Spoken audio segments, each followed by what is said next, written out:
there everyone, my name is Fabian Lopez and welcome to the Relevant History Show. Today's topic,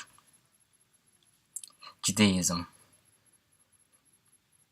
If you see my other videos, you might notice that I try to avoid the subject of religion, because believe me, I have plenty of reasons why I wouldn't want to talk about religion. However, there is even more reasons why I should talk about it, which is what I'm going to do today. I'm not here to talk about religion in a way of preaching, definitely not. My job right now is going to be to show you how different religions are different from each other. And we're not going to focus so much into like whether you believe it or not, but we're going to focus on their impacts on history. Now, before I embark myself into the world of the controversies regarding religion, I'm going to say this. I worked really hard on this video in order to try to bring the most objective things I could, which means by that I took an online course from Yale University.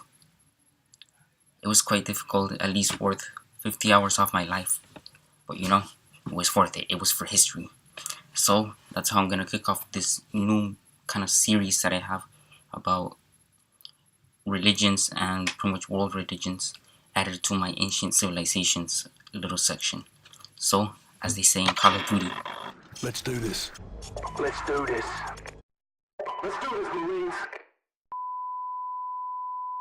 So let's start around the year 2000 BCE in the ancient Mesopotamian city of Ur, where God contacts Abraham and tells him that if he followed him, he would take him to a land where Yahweh, which is another name for God, would make a great nation out of him and his descendants.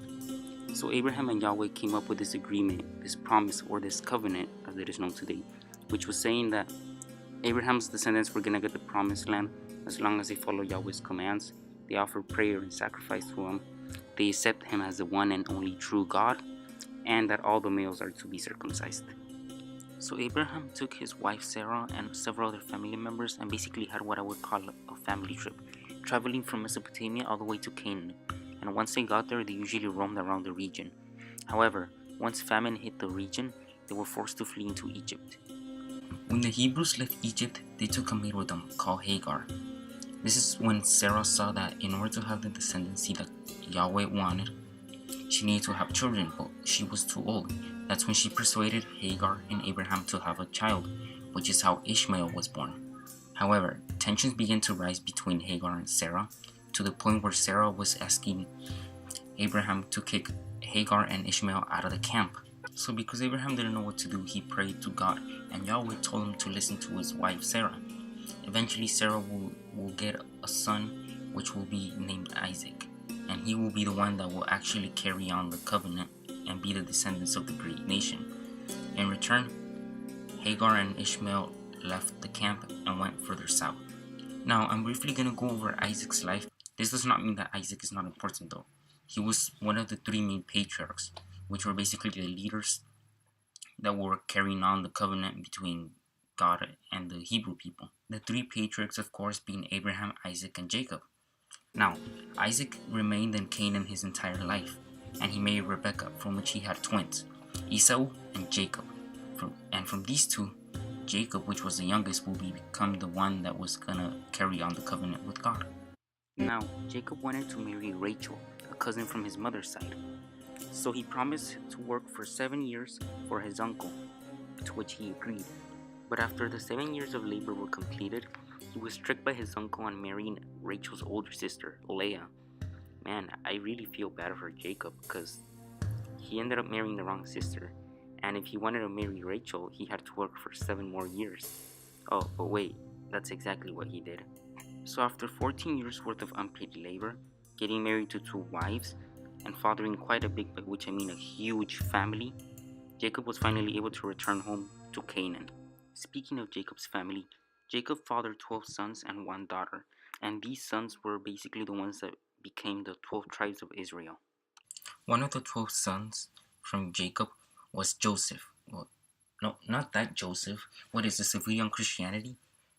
I'm talking about the Joseph that was sold into slavery by his own brothers out of jealousy, and then was eventually taken to Egypt, where he became vizier, which was really like just beneath the Pharaoh. Anyways, long story short, there was famine in Canaan again. The Israelites moved back into Egypt like last time, and then it was basically a family reunion between Joseph and his brothers, and they were all cool, he pardoned them. So, a happy ending, right? Well, not exactly. At first, the Egyptians treated the Israelites well, so much that their population grew. However, once Joseph was long gone and forgotten, the new pharaohs eventually enslaved the Israelites, forcing them to work in different kinds of building projects. This is the moment when Moses enters the scene, and that's where we get all the stories about the 10 plagues of Egypt, the Exodus, and the opening of the Red Sea. After their escape from Egypt, Moses takes the Israelites to Mount Sinai, where they get the 10 Commandments by God, and build the famous Ark of the Covenant, and yes, I do mean that one. It eventually took over 40 years after the events of Exodus in order for the Israelites to re-enter the land of Canaan and reconquer it. They eventually built the nation of Israel, and it later on became a kingdom under the reign of King Saul. However, he turned out not to be such a great king, so he was replaced by King David. He's the one that fought Goliath, the giant dude, with like a slingshot and eventually killed him.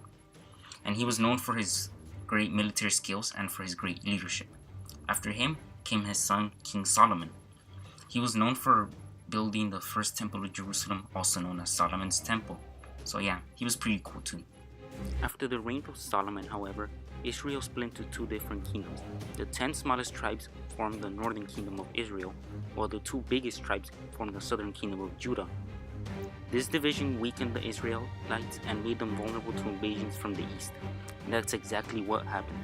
First, the northern kingdom was captured by the Neo-Assyrian Empire. The 10 tribes that used to live there were absorbed into Assyrian society and became known as the 10 lost tribes of Israel. The kingdom of Judah, however, survived, mainly as a vassal state. It wasn't until the Neo-Babylonian Empire conquered the Assyrians, took over Judah, destroyed Solomon's temple, and exiled most of the Jews into their capital, Babylon.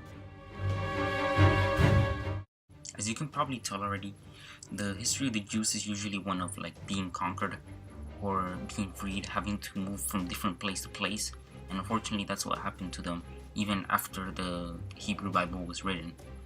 For example, in 539 BCE, the Neo-Babylonian Empire was conquered by none other than, wait for it, Cyrus the Great. Yep, he came in, he took over the capital of Babylon, and then he freed the Jews. Not only did he free them, but he also allowed them to return to Jerusalem and build the temple again. Another important thing that happened after Cyrus the Great freed the Jews was that all the scriptures were basically put together, and this will eventually form the basis of what will become the Torah, which is the holy scriptures of the Jews. And this became really important because the Torah were the scriptures that help basically unite all the Jews wherever they were, no matter what different country or nation. And this is basically the same as how the Christians have the Bible, or how, let's say, the Muslims have the Quran. It helped keep all the religious unity no matter where they were in the world, and this will prove very handy because the Jews were about to enter really tough times. In 334 BCE, your boy Alexander the Great began his invasion of the Achaemenid Empire. He did not destroy or besiege Jerusalem when he got there, so thank God for that. However, as time went on, Greek culture began to conflict with Jewish traditions.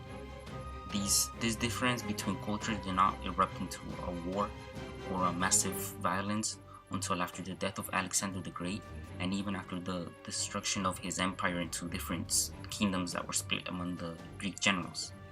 If you've seen my video on ancient Persia and the Persian empires, you might know that the Greeks ended up setting up the Seleucid Empire after Alexander's death, which was basically a Greek version of the Persian Empire. Now, the Seleucids had control of Jerusalem at the time, and what they did was that they tried to force in Greek customs into the Jewish people. However, the Jewish community did not like this, and in 167 BC, they revolted in a revolt known as the Maccabean Revolt. This revolt was actually successful in kicking out the Greeks, and the Jews were actually able to have a little bit of independence afterwards. However, things were very unstable for them, and this just made them vulnerable to the new power that was growing at the time, the Roman Republic. For the Jews, Rome was literally a pest from the west. First of all, the Roman general Pompey besieged Jerusalem in 63 BCE when the Jews were in the middle of a civil war. Next, the Romans appointed a paranoid king named Herod the Great. Wait. Hold on a second. Are you serious? Hold on a second.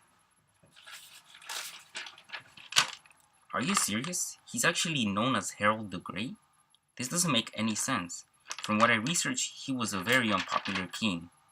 He oppressed people violently, he taxed them to death, and the only good thing that he actually seems that he did was that he basically expanded the Second Temple of Jerusalem, but this was very unpopular among the Jewish community.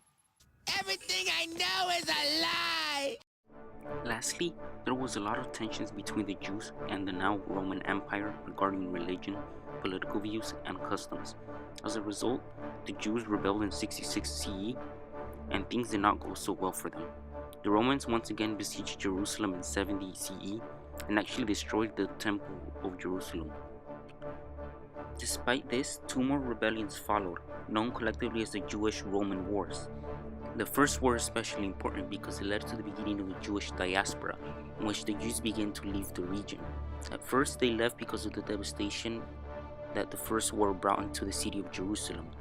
However, afterwards, the Romans began to kick out the Jews out of Jerusalem and scatter them all throughout Europe. This meant that Jerusalem no longer served as the center for the Jews until the establishment of the State of Israel in 1948. Well guys, there you have it. About 2,000 years worth of Jewish history packed in such a small video. Thanks for watching, and hopefully you will appreciate the work that was basically killing me trying to do this.